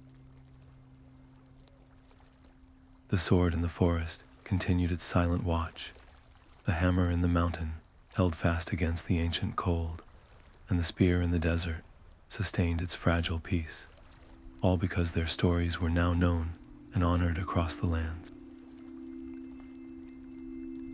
She would sometimes walk through the museum's open-air halls, listening to a young apprentice from Rohan explain the covenant of the desert spear to a group of wide-eyed children, or overhear a dwarf and an elf debating the best way to reinforce a magical seal.